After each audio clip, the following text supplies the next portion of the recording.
Banyak yang kaget melihat perdagangan Indonesia surplus hingga 3,26 miliar US. Dan surplus ini adalah jauh lebih besar dibandingkan tahun sebelumnya pada kuartal 2 tahun 2019. Ujar Kepala BPS Suharyanto dalam video conference Selasa 18 Agustus 2020. Menurut catatan BPS, Suharyanto menjelaskan surplus ini terjadi karena ekspor di kuartal 2 karena ekspor dari bulan ke bulan naik cukup tinggi, yakni 14,33%. Sementara impor Indonesia turun dari bulan ke bulan, yaitu 3,72%.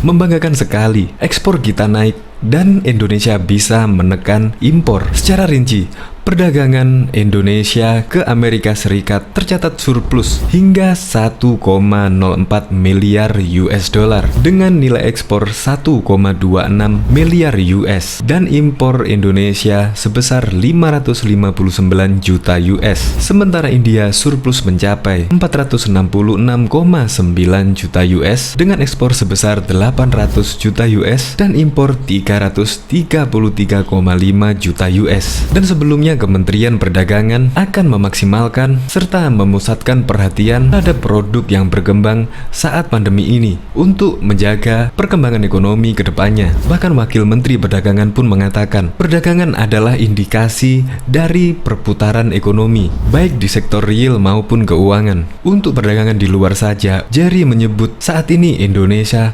surplus 5,5 miliar US dollar. Artinya, kinerja ekonomi Indonesia masih disebut positif dan terus terjaga di pandemi ini. Kita wajib mengapresiasi khususnya di Kementerian Perdagangan yang terus menggenjot ekspor dan menekan impor Indonesia sehingga neraca perdagangan Indonesia terus naik dan surplus dari bulan ke bulan, dari tahun ke tahun.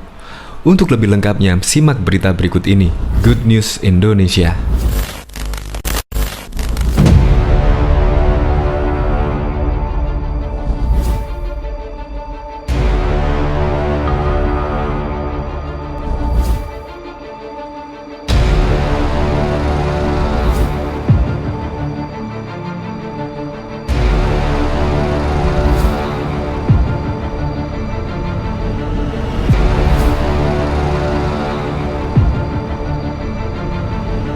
Belum menyaksikan video ini, pastikan bosku jangan lupa subscribe, karena subscribe itu gratis plus bonus tonton video terbaru setiap harinya. Jangan lupa ya. Banyak yang kaget melihat perdagangan Indonesia surplus.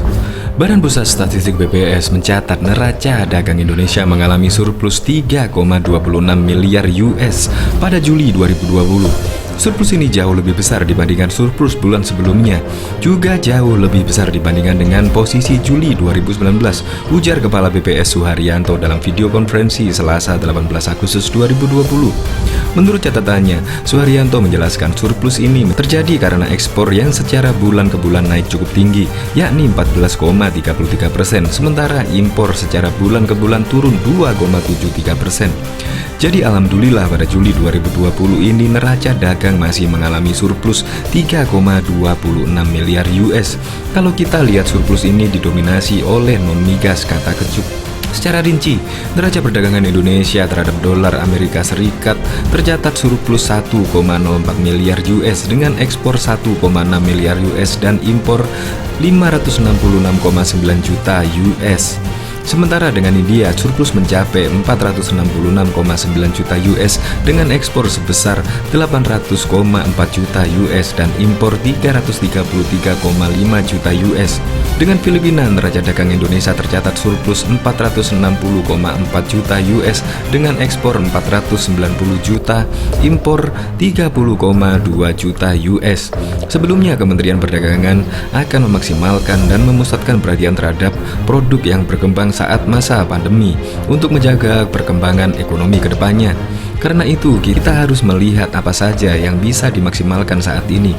Kementerian Perdagangan sendiri melihat ada 3 kategori yang bisa optimalkan dalam perdagangan, yaitu produk apa yang positif selama pandemi, produk baru apa muncul akibat pandemi, dan produk apa yang pulih pasca pandemi, kata Menteri Perdagangan Agus Suparmanto di Jakarta Kamis 13 Agustus 2020. Menurut Agus, meskipun pandemi di satu sisi menghambat jalannya ekonomi, tetapi di sisi lain juga mempunyai peluang-peluang yang bisa dimanfaatkan. Ia menyebut perdagangan sendiri akan menjadi kunci dalam masa pandemi ini. Bahkan Wakil Menteri Perdagangan Jerry Sumbuaga mengatakan perdagangan adalah indikasi nyata dari berjalannya ekonomi masyarakat baik di sektor real maupun keuangan. Untuk perdagangan luar negeri saja, Jerry menyebut Indonesia sampai saat ini masih mencatat surplus hingga 5,5 miliar US, artinya kinerja ekonomi Indonesia masih bisa disebut positif dan harus terus dijaga. Kondisinya memang banyak negara sedang mengalami masa sulit. Kita bersyukur masih bisa mencatat surplus yang cukup baik, tapi tentu saja kita harus bekerja keras untuk menjaga dan meningkatkannya, kata Jerry. Kata Jerry, Kementerian Perdagangan saat ini tengah terus mengupayakan transformasi dalam perdagangan termasuk penggunaan teknologi digital. Dirinya dinilai masa pandemi ini merupakan momentum yang tepat untuk memaksimalkan teknologi seperti e-commerce dan lainnya.